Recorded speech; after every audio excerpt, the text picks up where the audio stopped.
Studio recording से दीवाना कद्दू आजा। अभी आप सुन रहे हैं दीवाना म्यूजिक की शानदार प्रस्तुति।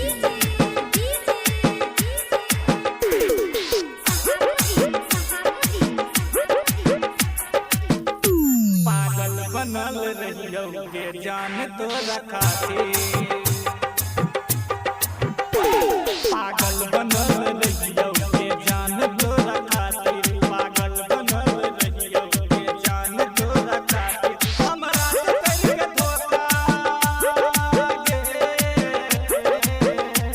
हमरा से करके धोखा दोस्त के भागल ही। पागल बनल रहियो के जान तो रखाते, पागल बनल रहियो के जान तो रखाते, पागल बनल रहियो के जान तो रखाते। हमरा से करके धोखा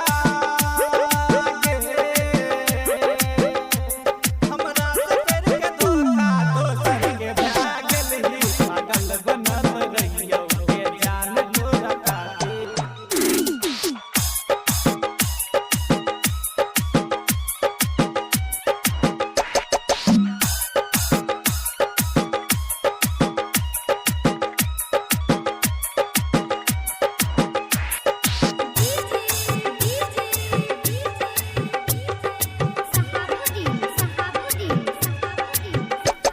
दैती जगम के